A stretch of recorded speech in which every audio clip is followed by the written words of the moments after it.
Warahmatullahi wabarakatuh.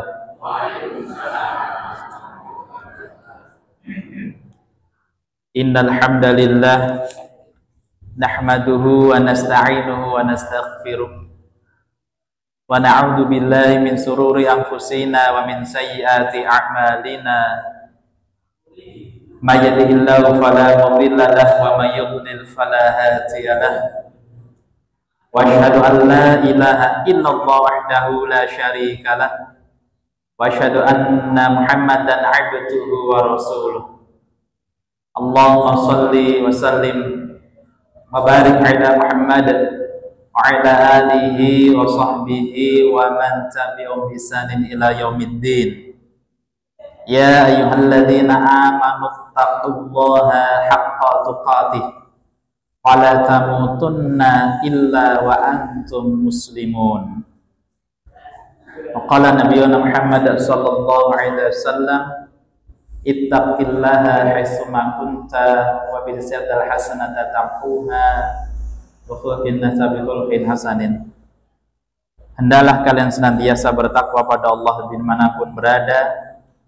Ikuti amalan kejelekan dengan kebaikan, insyaallah dapat menghapusnya, dan berakhlak baiklah terhadap sesamanya.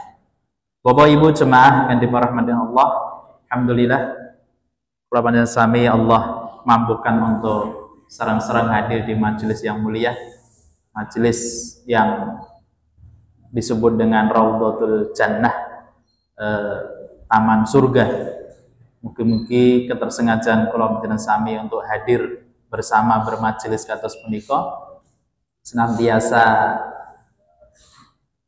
menjadi sebab tetapnya rahmat Allah turun pada pribadi kula panjenengan sami, dan bahkan mungkin untuk keluarga terdekat kita, keluarga besar kita, dan tentunya untuk umat sekalian.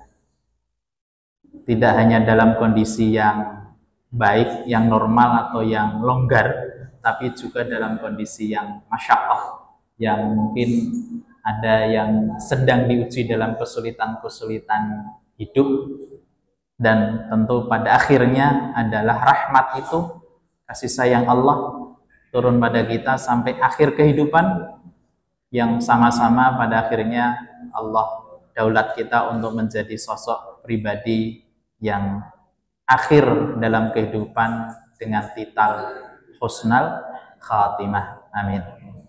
Bapak Ibu jamaah dirahmati Allah, mangapunten ini ban serep untuk penjadwalan kajian Ahad pagi kita, dan pangapunten yang niki secara selebaran materi kita tidak hadirkan karena konfirmasi 5:30 tadi pagi, sehingga belum sempat untuk mengadakan itu. Pangapunten.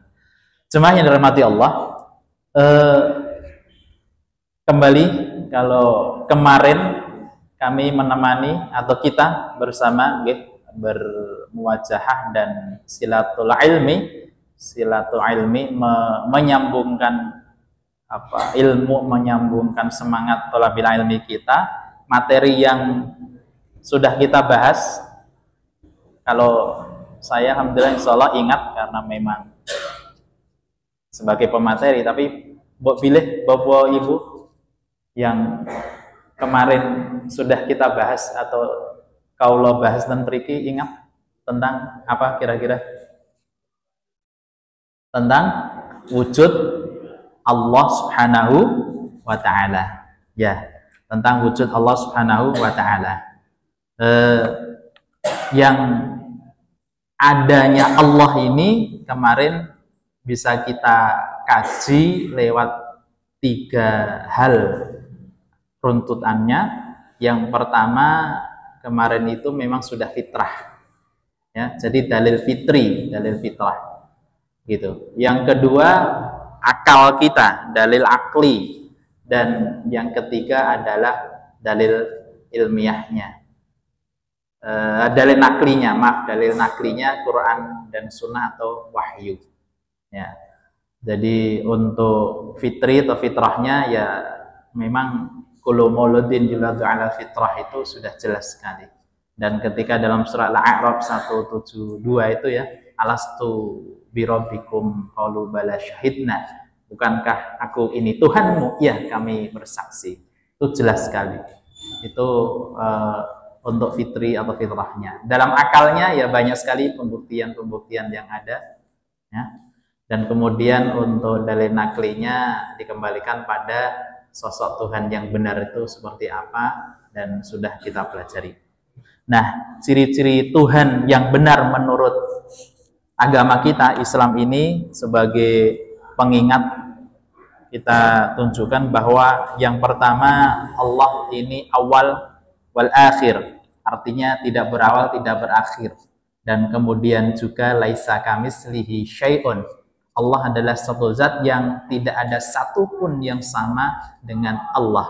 Maka ketika ada yang mencoba mengilustrasikan dan atau menggambarkan, mewujudkan Allah dalam sosok yang makhluk ini, maka sungguh itu bukanlah Allah, gitu. Dan ingatlah, qul huwa Allah ahad, dan ketahuilah bahwa dia Allah itu ahad, esa, tidak ada duanya. Maka jemaah, ketika ada orang, sekelompok orang berkeyakinan bahwa Allah itu beranak, Allah itu diperanakkan, Allah itu punya sahibah atau pasangan, maka dalam ayat Quran itu disebutkan seakan-akan karena kemurkaan Allah itu langit runtuh, akan runtuh. Maka kesempatan kali ini sebagai bentuk lanjutan ngaji kita ini, mungkin kalau secara garis besar ini kita ngaji tauhid, ngaji akidah. Nah, kali ini masuk pada yaitu tauhidullah, tauhidullah subhanahu wa ta'ala. Cuma yang dirahmati Allah, intisari dari iman, ya, intisari dari iman pada Allah subhanahu wa ta'ala adalah tauhid itu, ya, tauhid. Nah, sekarang pertanyaannya, apa sih tauhid itu, ya? Tauhid kalau mungkin padanan kata dalam bahasa keindonesiaan kita itu yang mengesahkan Allah subhanahu wa ta'ala. Allah alam, suatu saat barangkali ada satu bahasa yang lebih tepat, tapi sementara itu yang untuk zaman kekinian disepakati, jadi mengesahkan Allah. Dalam hal apa? Ya dalam hal zatnya, ya, zatnya, bukan zat, ya, bukan zat apa, cair, gas, atau padat, zat, ya. Asma wa sifah dan juga af'alnya, perbuatannya, ya, zat, asma, sifah dan juga perbuatan atau af'alnya. Maka jemaah, barangkali sebagai formula, ya, atau rumus untuk mempelajari, mengkaji ini lebih lanjut, maka ada para ulama memberikan formula rumusnya untuk hubungannya dengan mengilmui dan atau mengetahui, mendalami tauhidullah ini, dengan pertama tauhid rububiyah, ya, tauhid rububiyah, yaitu mengimani Allah subhanahu wa ta'ala sebagai satu-satunya Rabb, ya, Rabb, satu-satunya Rabb. Nanti hubungannya pada Rabb ini ya kita akan bahas. Kemudian tauhid mulkiyah, ya, tauhid mulkiyah, mengimani Allah subhanahu wa ta'ala sebagai satu-satunya Malik, ya, Malik. Dan kemudian tauhid ilahiyah, mengimani Allah subhanahu wa ta'ala sebagai satu-satunya yang ilah atau berhak disembah. Jemaah rahmati Allah, dalam formula yang lain mungkin jemaah juga pernah dengar, ya, ada tauhid rububiyah, tauhid ilahiyah, dan asma wa sifah. Kalau ini tadi tauhid rububiyah, mulkiyah, ilahiyah, asma wa sifah dalam bab tersendiri. Tapi ini adalah formula, rumus dari para ulama kita, artinya ya tidak perlu kontraskan, tapi sungguh ini saling melengkapi, begitu. Baik, jemaah yang dirahmati Allah, hubungannya pada ini tadi rububiyah, mulkiyah, dan kemudian ilahiyah, begitu, ya. Ini sebenarnya kalau jemaah kita suka bertadabbur Quran, memikir mendalam tentang ayat-ayat Quran, dan setiap hari juga kita baca, itu ayatnya banyak. Utamanya ya tentu di surah Fatihah, gitu. Jemaah, Di sana ada satu kalimat atau firman Allah Subhanahu wa taala, alhamdulillahi rabbil alamin. Apa itu? Segala puja dan puji atau segala puji hanya milik Allah, Tuhan semesta alam. Ini Rabb. Jadi tauhid rububiyah. Nah, ternyata ada itu di Fatihah. Dan juga Maliki Yaumiddin, tauhid mulkiyah. Iyyaka na'budu wa iyyaka nasta'in. Hanya kepada Engkaulah kami menyembah dan hanya pada Engkaulah kami mohon pertolongan. Ini apa? Tauhid ilahiyah. Jadi kalau ilahiyah nanti sifat perilakunya adalah seorang hamba kepada Allah. Jadi perbuatan hamba dalam beribadah pada Allah. Kalau rububiyah itu perbuatan Allah gitu ya. Bahkan bukan hanya Fatihah yang setiap hari kita baca sesungguhnya. Jadi ini ada dasar dalilnya yang jelas gamblang. Dalam surah An-Nas, qul a'udzu birabbin nas. Katakanlah aku berlindung kepada Tuhan yang menguasai atau Tuhannya manusia. Bukan Tuhan manusia, tapi Tuhannya manusia. Nah, begitu. Ini rububiyah. Malikin nas, apa? Rububiyah. Ilahin nas, ilahiyah. Nah, jelas. Dalilnya jelas gamblang ada dalam Quran. Jadi ini tidak mengada-ada. Bahkan dalam surah Zumar ini juga ada zalikumullah rabbukum, dan yang berbuat itu atau yang demikian itu adalah Allah, Tuhan kamu.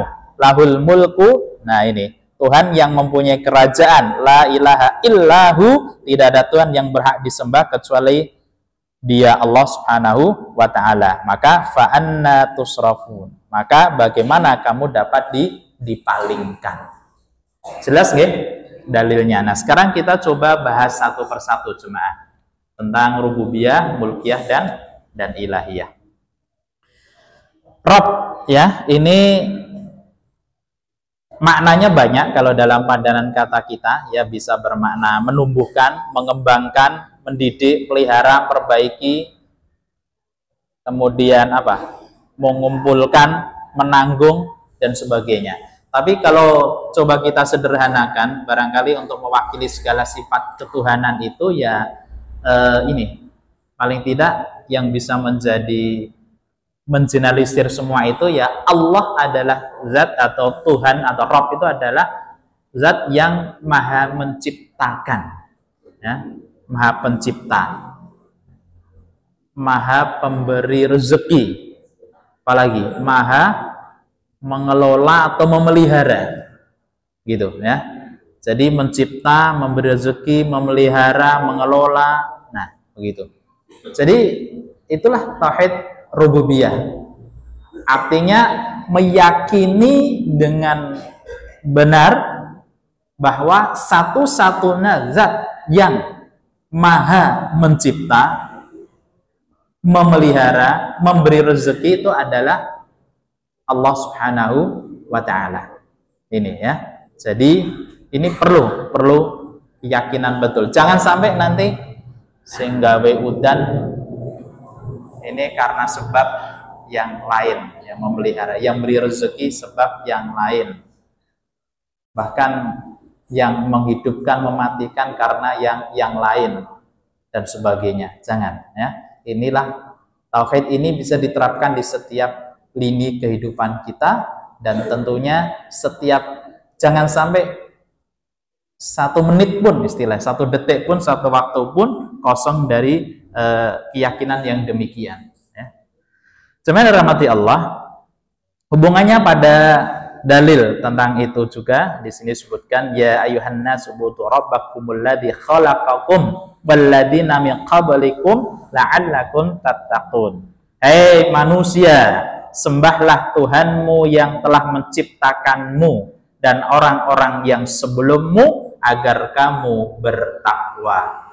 Di sini ya adalah Tuhanmu yang menciptakanmu. Jemaah dirahmati Allah, hubungan pada Quran tentunya ini kalau dalam rentetan ngaji tauhid ini kan nanti iman pada kitab itu iman kan iman, kalau rukun iman anten pinten 6 6. Kan rentetannya kalau pada kitab ke 3. Artinya nanti kita juga perlu yakin betul tentang Quran ini, itu materinya nanti ya, setelah Allah, malaikat dan kita. Tetapi insya Allah karena sudah banyak materi yang jemaah sekalian terima, hubungannya pada keyakinan pada Quran dan ayat-ayatnya insya Allah tidak perlu diragukan. Maka dalam hal ini ayat ini sudah jelas, ini adalah ayat Quran menyampaikan bahwa di sini sembahlah Tuhanmu yang menciptakanmu. Artinya apa? Semakin yakin bahwa inilah kebenaran Quran, bahwa yang menciptakan kita adalah Allah. Alladzi ja'ala lakumul arda firasan was samaa'a bina'an wa anzala minas samaa'i ma'an fakhraja bihi minas samarati rizqan lakum fala taj'alu lillahi andadan wa antum ta'lamun. Dialah yang menjadikan bumi, dia Allah Rabb itu yang menjadikan bumi sebagai hamparan bagimu dan langit sebagai atap. Jemaah, ini masjid megah sekali. Ada atap di atas sana. Untuk bisa atapnya tetap terjaga di atas kan perlu tiang. Nggih, ya? Perlu tiang, perlu cagak. Kalau langit yang di atas tuh, langit itu yang mana? Pokoknya yang itu yang kita pandang itu gitu. Apakah yang kita ke sana ketemu langit? Ternyata belum lagi. Ketemu langit, nah Allah. Intinya adalah langit itu sebagai atap dan Allah ciptakan luar biasanya itu tidak ada tiangnya. Dan jemaah, hal itu sungguhnya luar biasa loh ya, menakjubkan. Tapi ya bola bali kalau penjelasan sami pun terbiasa lihat itu, akhirnya mohon maaf kesannya sudah nggak istimewa. Padahal itu istimewa, luar biasa. Tidak ada yang bisa buat yang seperti itu kecuali Allah Subhanahu wa taala. Begitu. Dan kemudian juga dia Allah menurunkan air hujan dari langit. Ya, hujan. Walaupun secara operasionalnya, kalau kita nanti ngaji pada iman pada malaikat, itu kan ada petugasnya, ya, ada petugasnya atas kehendak Allah untuk mengatur turun rezeki dan turunnya hujan itu. Tapi pada hakikatnya itu semua atas kendali dan kuasa Allah Subhanahu wa taala. Dan kadang jemaah hubungannya pada air hujan nggih. Ya jenenge menungso benten-benten nggih. Mungkin yang satu pengennya karena pengen nyabin nggih, pengen bertani, pengen udan. Sing dodolan es ojo udan. Terus sing apa? Jadi kalau mengikuti kehendak manusia memang akan rusak. Memang di Qur'annya, di dalilnya itu disebut, wahai Muhammad, kalau kamu mengikuti kebanyakan keinginan manusia itu nggak akan selesai dakwah ini atau amanah dakwah ini, karena ya keadilan Allah itu tidak bisa selalu bisa kita maknai. Menurut orang tertentu, wah itu kayak udan terus jadi banjir, padahal itulah keadilan Allah. Oke, jemaah rahmati Allah. Kemudian juga di situ juga disebutkan tentang hubungannya pada buah-buahan juga, ya kan jelas sekali di sini disebutkan fakhraja bihi minas samarati rizqan lakum, dan dengan air hujan, turun hujan itu kemudian Allah mengeluarkan buah-buahan sebagai rezeki untuk kalian. Katanya kalau manis itu secara warna orang secara umum memaknai warnanya apa? Nek manis itu merah nih. Nek nek cabai merah nih kok malah pedes. Nah, tentang cabai saja pripun ya? Wis angel. Artinya ini kan menakjubkan, luar biasa ya. Siapa yang bisa membuat yang demikian selain Allah Subhanahu wa taala sebagai Tuhan kita? Kan begitu. Maka peringatan Allah dalam hubungannya semua ini keistimewaan luar biasa ini, maka Allah mengingatkan ya, di sini mengingatkan, oleh karena itu janganlah kamu mengada-adakan sekutu, serikat, tandingan, ya, tandingan bagi Allah yang maha tadi ya, menciptakan, berezeki, mengatur, melihara dan sebagainya sebagai apa tandingan atau mengadakan tandingan tadi, padahal kamu mengetahui. Ya, kita dijak berpikir, dalil-dalilnya sudah jelas sekali di alam. Banyak sekali jemaah hubungannya pada rububiyah dalilnya ini. Dalam surah Fatir juga disebutkan, ya ayuhan nas dzkuru ni'matallahi 'alaikum hal min khaliqin ghairullah yarzuqukum minas sama'i wal ardi la ilaha illahu fa anna tufakun. Hai manusia, ingatlah akan nikmat Allah padamu. Adakah pencipta selain Allah yang dapat berrezeki pada kamu dari langit dan bumi?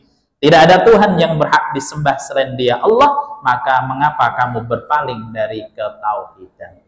Nah, ini ya. Allah ada pertanyaan di sini ya. Fa'anna tufakun. Ini satu pertanyaan. Tapi kalau dalam bahasa Arab ada istilah istifham ingkari. Nek basa Jawa kita itu tanya tapi menyoal. Maido nggih, maido. Maido. Apa iya? Nah, itu kan bertanya sebenarnya apa iya, tapi nek intonasinya apa iya. Nah, itu kan kesannya menyoal atau maido. Nah, ini Allah Subhanahu wa taala juga fa'anna tufakun. Kok bisa kamu berpaling? Jelas gamblangnya bahwa segalanya ini atas kuasa Allah, Tuhan yang Esa tadi, kok masih menyembah selain Allah atau mengadakan sekutu tandingan pada Allah. Pengapunten nggih. Kalau panjenengan sami niki nggih, atau siapapun lah, semua umat. Ambil contoh yang mungkin pangapunten agak unik. Wong nahan kentut saja gitu kan. Sebenarnya kan nggak mampu kita itu. Nek wayahe medal nggih medal kan gitu. Nah, itu sesederhana itu, sampai orang yang mungkin dianggap sehebat, sepandai-pandainya, mungkin sudah gelarannya, titelnya luar biasa, jenengan sakit nahan kentut. Nah, kita aja nggak bisa kan ya. Kalau wayahe medal nih. Jadi ini nggak ada kuasa sedikitnya. Jemaah yang dirahmati Allah, banyak saya kira kalau coba kita aturkan hubungnya pada dalil rububiyah ya, atau Allah yang maha pencipta, berzeki, pemelihara dan sebagainya. Ini hubungnya pada waktu kita cukupkan, masuk pada tauhid mulkiyah ya, tauhid mulkiyah. Kata Malik yang tadi kita sebutkan di situ bisa berarti raja, dan Malik juga bisa berarti yang memiliki ya, yang memiliki atau raja yang memiliki begitu. Seperti halnya begini, seorang yang secara legal itu mempunyai satu rumah tertentu, maka bisa saja itu secara bahasa Arab itu disebut dengan Rabbul Bait ya, Rabbul Bait. Bukan berarti Tuhannya rumah, tapi pemiliknya, pemilik rumah. Maka Rabbul Alamin, pemilik alam semesta, atau rajanya atau penguasanya begitu ya. Kaidahnya begini, jemaah, kalau Rob itu disebut secara berdiri sendiri, Robbun begitu saja, maka maksudnya adalah Allah itu. Tapi kalau Rob ada sambungannya, ada istilahnya idhofah ya, itu tergantung maknanya nanti. Kalau Rabbul Bait itu tentu bukan Tuhan, kalau bait secara umum adalah pemilik rumah. Rabbul Qaryah itu atau penghuni atau penguasa dari wilayah tersebut atau desa tersebut begitu. Cuma yang dirahmati Allah, maka sekali lagi hubungannya pada pemilik semesta, alam semesta dan dunia, bahkan jemaah sebenarnya bukan terbatas dunia yang dohir saat ini kita rasakan, termasuk nanti akhirat ini, ya tentu pemilik penguasanya adalah Allah Subhanahu wa ta'ala.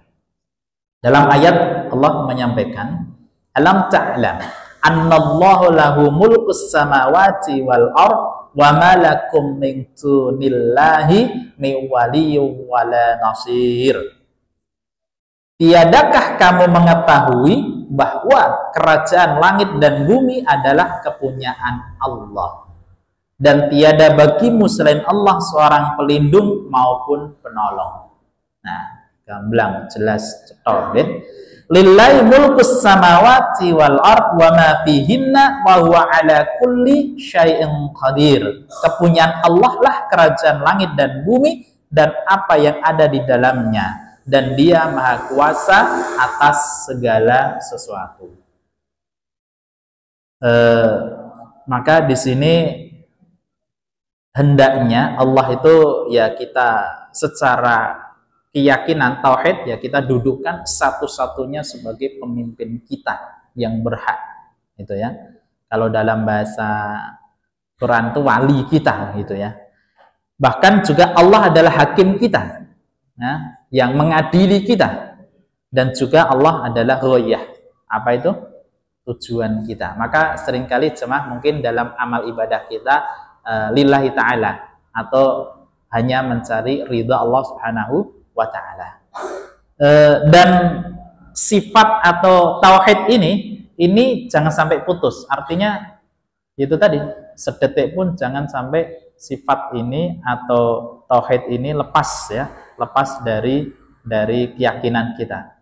Kalau kita coba bayangkan, mungkin begitu banyak orang yang kalau di dunia ini ya, yang diposisikan sebagai raja, sebagai penguasa, sebagai pemilik dan sebagainya, mungkin dengan simbol-simbol apa nggih? Kalau di kepala itu apa namanya? Mahkota gitu ya, mahkota, dan atau dengan upacara-upacara kebesaran sebagai penguasa dan sebagainya, maka itulah yang seandainya suatu ketika dia turun jabatan atau turun kuasa, turun tahta dan sebagainya, ya bisa kita tangkap bahwa ternyata dia bukan Tuhan atau pemilik sesungguhnya, karena dia ada masanya. Tapi kalau Allah sebagai pemilik, sebagai hakim, sebagai tujuan kita, itu selamanya, ya, selamanya. Dan bahkan mungkin kalau boro-boro hubungannya pada Allah Subhanahu wa taala gitu. Di dunia ini saja kadang ada loh yang sudah dilantik atau sudah dapat simbol mahkota tadi, itu ternyata secara fungsional nggak ada. Ada yang nyetir begitu kan? Kan mungkin jemaah kan bisa merasakan itu. Kayak penguasanya ini secara legalnya gitu, legal formal. Tapi Kak, sepertinya ada bisikan-bisikan begitu kan, seperti dalam surat An-Nas kalau kita lanjutkan tadi kan, qul a'udzu birabbin nas, malikin nas, ilahin nas, min syarril waswasil khannas, membisikkan. Alladzi waswisu fi sudurin nas, yang membisikkan pada hati manusia. Jadi kadang ada orang ini, jane niko piye ini saya loh. Hanya saja ada yang membisiki, ada bisikan-bisikan kan. Ya sebenarnya ya hubungnya pada baik gak buruk itu tidak cukup hanya dilihat pada pribadinya, memang lingkungannya itu akan mempengaruhi pada perilakunya. Cuman dirahmati Allah, hubungannya pada pemimpin. Nah, pemimpin orang-orang yang beriman ini kan ya hubungannya pada pemimpin. Dulu jemaah juga mengikuti di Indonesia ini dahsyat sekali punya pada pemimpin, fenomena ontran-ontrannya istilahnya. Di sini sebutkan surah Al-Baqarah 257. Allahu waliyul ladzina amanu ikhrijuhum minaz zulumati ilan nur. Allah adalah pemimpin orang-orang yang beriman. Dia Allah mengeluarkan mereka dari kegelapan kepada cahaya. Walladzina kafaru, dan adapun orang-orang yang kafir, ya, orang-orang kafir, auliyahumut taghut, pemimpin mereka adalah taghut. Yukhrijunahum minan nur ilaz zulumat, yang mengeluarkan mereka dari cahaya pada kegelapan. Ulaika ashabun narihum fiha khalidun, mereka adalah penghuni neraka, mereka kekal di dalamnya. Cuma dirahmati Allah, zulumat atau kalau dalam bahasa kita adalah kegelapan, ini simbol ya, simbol dari segala hal yang enggak benar. Baik itu masuk di dalamnya adalah kekufuran, ya, kekufuran. Baik masuk di dalamnya tentang apa lagi? Kemusyrikan, kekufuran, kemusyrikan, kefasikan, kemaksiatan, punya segala hal yang enggak baik itu. Ya, kalau nur atau an-nur ini ya simbol kebaikan-kebaikan ya. Ini masuk di dalamnya ya tauhid, iman, ketaatan atau Islam itu sendiri itu ya nur, cahaya. Maka jemaah, kalau mungkin coba kita lihat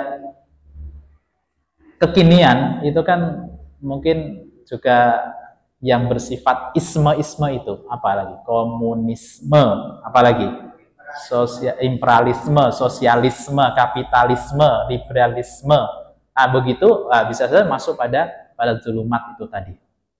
Nah, kemudian tauhid apa? Tadi kan disebutkan aulia muttauhid, begitu kan? Pemimpin orang kafir adalah tauhid. Nah, tauhid ini adalah segala sesembahan selain Allah Subhanahu wa taala. Gitu ya. Jadi kalau nyembah batu, nyembah jin, nyembah pohon, nyembah apa lagi? Matahari. Dulu itu jemaah waktu kami masih studi di asrama di pondok, itu hampir setiap hari lihat orang yang nyembah matahari. Karena kebetulan kelas kami itu di lantai sekian dan depan kelas belajar kulon itu langsung berhadapan dengan rumahnya tetangga yang agamanya apa? Konghucu napa nggih? Nek setiap pagi sintuk itu pakai dupa nyembah matahari itu. Gitu ya. Itu tauhid gitu ya.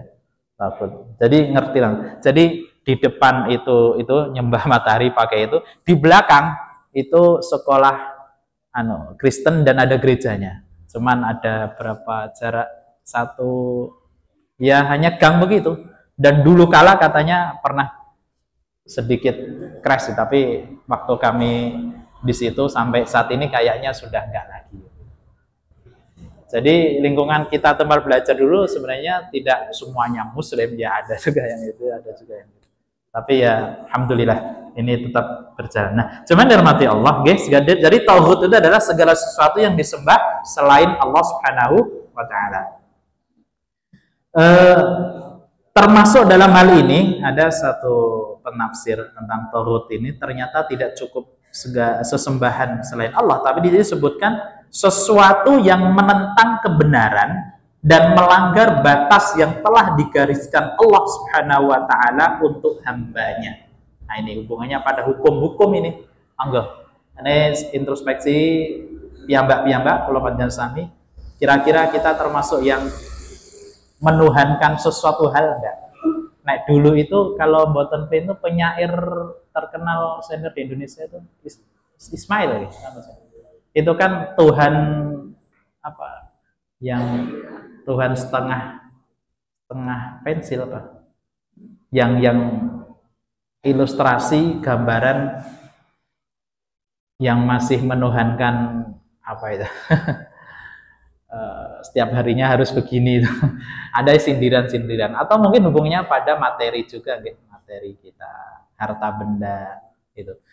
Yang jelas kalau Imam As-Sawri itu sempat menyampaikan bahwa hubungannya pada harta. Amanah Allah tentang harta ini, kalau sebagai orang yang beriman, supaya keberkahan selalu ada, itu cukuplah letakkan di tangan saja. Jangan sampai merasuk ke hati. Gitu. Jadi jangan sampai mencongkol ke hati. Karena kalau mencongkol ke hati, harta benda yang Allah amanahkan, tiba saatnya harus dialirkan. Kan ada hak kewajiban kalau sampai nisab, dan atau kalau belum sampaikan ada anjuran sunnahnya untuk infak sedekah itu akan berat begitu, akan berat. Tapi kalau di tangan saja ya kita yakin ini ada sebagai tempat lewat saja, maka posisinya seperti kran nih kok. Cuma hubungannya pada harta ini, kalau kita memposisikan seperti kran, kan ibaratnya kita kran itu ada air mengalir ke kran. Kok kemudian kita buka kerannya kok nggak ngalir air, kan sepakat dia mengatakan oh kerannya rusak kan, ngoten. Ketika kita ini Allah amanahkan harta, kok nggak kemudian kita lanjutkan untuk tasarruf pada siar-siar keagamaan, dakwah kemajuan agama Islam kita ini atau kemaslahatan lebih, maka dalam tanda kutip ini hartanya penyakit ini. Nah, bahasa kita mungkin iso dadi molong gitu. Cara Allah ngambil harta ini banyak, bisa dengan diuji dengan sakit, dengan musibah, apapun itu. Maka monggo, walaupun tidak sampai nisabnya dan haulnya, ya rutinitas untuk dikeluarkan paling boten setiap pagi gitu. Nah, nanti dapat doa malaikat kan, yang mengeluarkan akan malaikat doakan keberkahan, kalau yang menahan ya sebaliknya. Monggo niku dibiasakan. Hubungannya pada tagut ini tadi nggih. Cuman rahmati Allah. Kemudian kan tadi kan disebutkan pemimpin kita adalah siapa? Allah. Maka tetapi yang perlu kita ngerti, dudukkan bahwa secara operasional Allah tidak turun. Ini kan ada yang berkeyakinan. Ada loh yang berkeyakinan bahwa Allah itu pemimpin kita dan juga secara operasional turun ke bumi. Ada kan? Kemudian berwujud sosok apa gitu kan? Tapi kalau kita secara operasional Allah mengamanahkan kepada siapa? Rasulnya. Kan begitu. Innama waliyukumullah. Ketahuilah bahasanya pemimpin kalian adalah Allah atau hanyalah Allah. Wa rasuluhu dan rasulnya. Walladzina amanu dan orang-orang yang beriman. Siapa orang yang beriman yang masuk pada kriteria pemimpin? Alladzina yuqimunas shalah wa yu'tunaz zakah wa hum raki'un. Yaitu orang-orang yang senantiasa mendirikan salat, apalagi menunaikan zakat dan selalu rukuk, taat, sujud, patuh pada Allah Subhanahu wa taala. Jadi operasionalnya Rasul. Nah, sekarang pertanyaan jemaah, Rasul sallallahu alaihi wasallam, Muhammad sallallahu alaihi wasallam kan sudah wafat ya. Maka dalam ayat ini jelas operasionalnya maka diamanahkan kepada orang-orang yang beriman. Jadi sebenarnya kalau kajian agama Islam kemudian ada yang bertanya, "Nek menurut agamamu, menurut keyakinanmu, pemimpin itu kriterianya apa?" Ya jelas, harus iman dulu. Jadi maaf kalau bahasa kebangsaan kenegaraan kita, kalau orang beragama Islam memilih wakilnya, pemimpinnya yang beragama Islam itu sudah benar, jangan disalah-salahkan dan jangan disoal. Itu sudah tuntunan itu kan begitu. Jadi nggak usah bingung. Nah, jadi orang-orang yang beriman, tetapi jemaah hubungannya pada orang-orang yang beriman yang kemudian disebut dengan apa istilahnya apa? Ulil amri.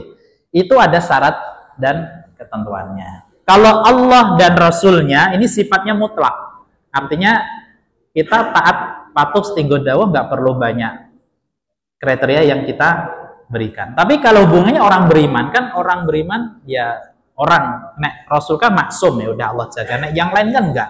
Maka Allah berikan kriteria di sini kan, kriterianya apa? Tadi jelas, mendirikan sholat. Sholat bisa bermakna sholat dengan seluruh bacaan dan gerakan, betul-betul sholat yang secara fikih kita ngerti di awali takbiratul ihram, di akhir salam. Sholat bisa bermakna segala bentuk vertikal, ibadah vertikal pada Allah Subhanahu wa ta'ala. Gitu. Jadi hubungan vertikal pada Allah itu jadi aman. Dan juga di sini apa? Zakat. Zakat ya seperti yang kita tahu secara fikih itu, zakat baik itu fitri ataupun mal, tapi juga bisa bermakna horizontal, kepedulian pada sosial kan dikeluarkan. Sesungguhnya zakat itu kan fungsi utamanya bukan untuk orang yang menerima. Fungsi utama zakat adalah untuk yang mengeluarkan. Fungsinya apa? Untuk mensucikan harta dan juga jiwanya, begitu. Nah, itu cuma. Jadi kalau ada seorang pemimpin yang iman, sudah iman, selesai, dan juga mendirikan sholat, ada kadang ini, dulu sempat dikasih formula atau cara min pemimpin. Nah, dalam masa-masa pemilihan itu coba, calon-calon itu ada yang mencoba untuk semacam menelisik.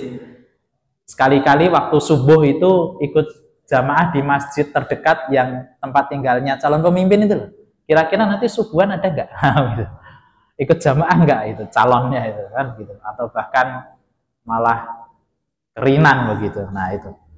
Kemudian zakatnya pedulian sosialnya. Jadi ada kemudian sosial dan harapannya ada kekuatan harta di sini. Tetapi kalau enggak, intinya adalah kepedulian sosial. Tidak mesti dengan harta. Dan juga di sini rokiun jelas yaitu orang-orang yang senantiasa taat patuh pada Allah Subhanahu wa ta'ala. Ya ayyuhalladzina amanu ati Allah wa ati Rasul wa ulil amri minkum. Hai orang-orang yang beriman, taatlah pada Allah dan taatlah pada Rasul dan pada ulil amri dari golongan kalian. Nah, sekarang hubungannya pada ulil amri, maka sekali lagi kenapa harus ada kriteria? Ya karena la ta'ata li makhluqin fi maksiatil khaliq. Tidak ada satu ketaatan yang dibenarkan kepada makhluk dalam bermaksiat pada Allah, maka harus ada kriteria. Cuma yang rahmati Allah, ini hubungnya pada mulkiyahnya. Nah, sekarang ini kalau dalilnya banyak ya, ini hubungnya pada mulkiyah. Kemudian yang terakhir untuk tauhid ilahiyah atau orang kadang mengatakan uluhiyah. Nah, ilahiyah. Kata ilah berasal dari kata alif lam ha yang mempunyai arti tentram, tenang, lindungan, cinta, sembah, ya, sembah, abada. Sembah. Hubungannya pada dalilnya adalah alladzina amanu wa tatma'innu qulubuhum bi dzikrillah. Ala bi dzikrillah tatma'innul qulub. Orang-orang yang beriman dan hati mereka menjadi tentram dengan mengingat Allah. Ingatlah, hanya dengan mengingat Allah lah hati menjadi tentram. A'udzubillahi an akuna minal jahilin. Aku berlindung pada Allah untuk termasuk orang yang jahil. Walladzina amanu asyaddu hubbalillah. Adapun orang-orang yang beriman, maka amat sangat cintanya kepada Allah. Jadi yang pantas untuk dicintai adalah Allah. Kalau dalam ayat lain disebutkan urutan cinta atau mahabbah itu ada 3. Ya, yang pertama mahabbatul ulya, yang kedua mahabbatul wusta, yang ketiga mahabbatul adna. Yang ulya, yang tinggi, yang paling tinggi itu adalah cinta Allah, Rasul, dan jihad di jalan Allah. Jihad dengan segala makna ya. Bisa kalau dalam situasi perang ya perang, kalau dalam situasi yang aman ya dengan sungguh-sungguh dalam ketaatan banyak hal itu. Termasuk ngaji kita gitu ya. Dan yang kedua, yang wusta ini adalah segala cinta yang Allah bolehkan untuk dicintai selain yang 3 tadi, Allah, Rasul, dan jihad di jalan Allah. Itu yang tengahan. Jadi cinta pada orang tua, pada harta, pada jabatan, pada anak, pada apapun itu sebenarnya boleh saja. Nah, cinta adna yang hina, yang rendahan, itu adalah segala cinta yang cinta pada kedua tadi melebihi cinta yang pertama. Artinya apa? Cinta pada orang tua, anak, harta, jabatan, apapun itu kok melebihi cinta kita pada Allah, Rasul, dan jihad di jalan Allah, maka sungguh kita dalam kondisi cinta yang menghinakan.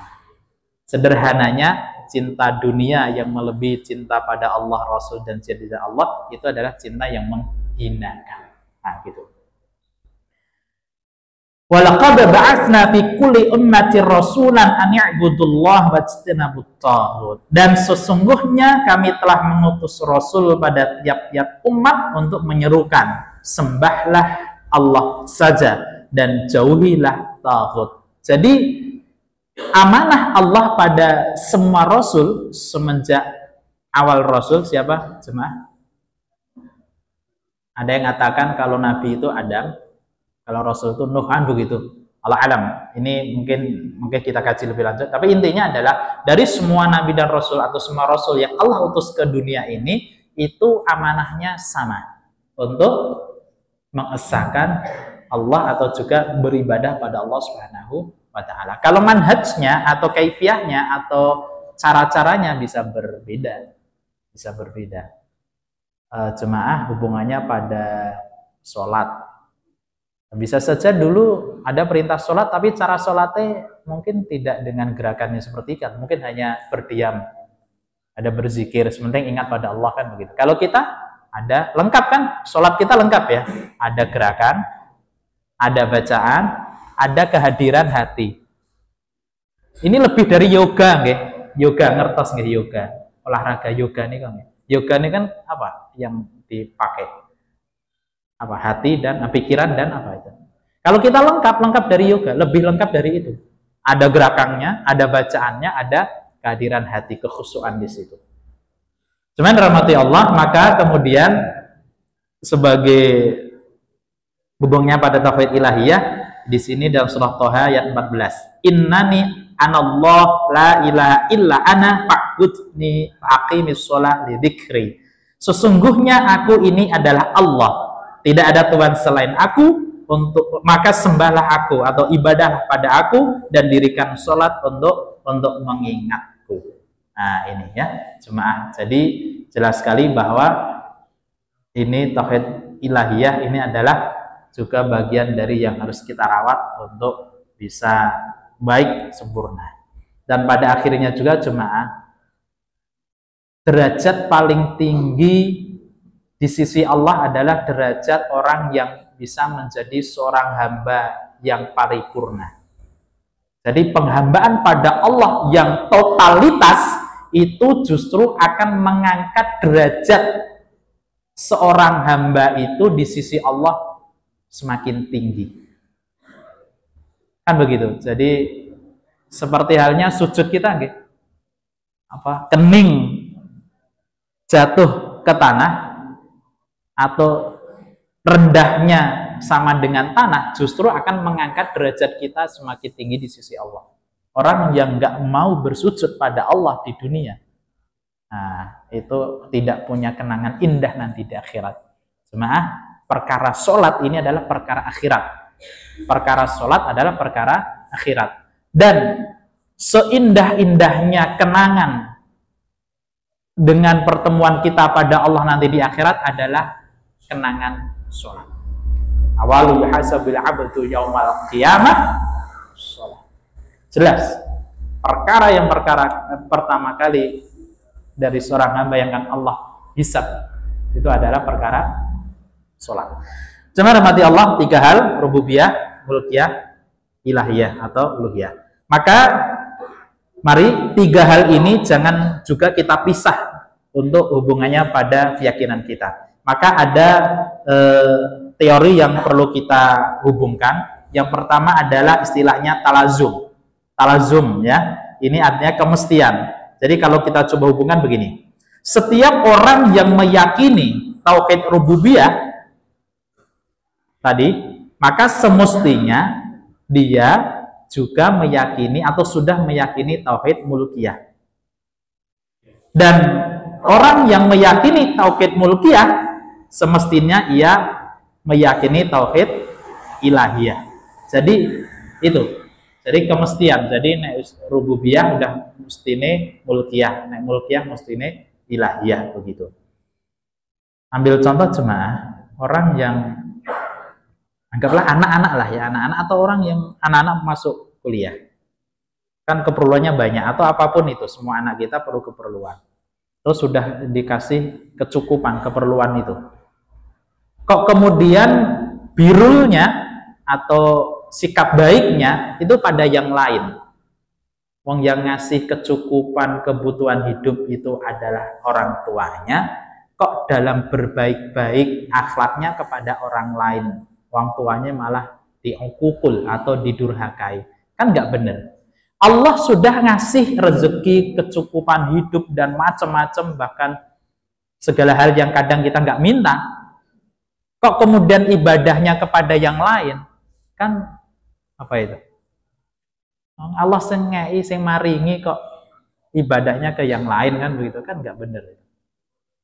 Dan yang kedua adalah tadamun, yaitu cakupan. Di sini disebutkan orang yang sudah sampai tingkat ilahiyah tentu sudah melalui tauhid yang sebelumnya yaitu mulkiyah, dan yang sudah sampai mulkiyah tentu sudah melalui tauhid rububiyah. Jadi ketiga-tiganya jemaah, walaupun tadi pembahasannya kita coba pisah-pisah, tapi hubungannya pada keyakinan penerapan kita dalam hidup ini tentu harus satu kesatuan begitu. Yakin Allah yang maha mencipta, memberi rezeki, memelihara, yakin Allah yang menguasai, memiliki, menghakimi, maka sudah selayaknya segala ibadah kita ilahiyahnya tadi, uluhiyah, itu hanya kita serahkan pada Allah Subhanahu wa ta'ala. Jangan sampai sebelumnya. Mungkin itu jemaah yang sama-sama bisa kita kaji untuk kesempatan pagi ini. Pangapunten sudah kelepatan. Makasih untuk kesempatannya bermubajaah, silatul rahim, silatul ilmi. Mobilnya saking kaula cekap mangke untuk penutupan supados dipandu untuk penonton acara. Bila sabil haq fastabiqul khairat. Assalamualaikum warahmatullahi wabarakatuh.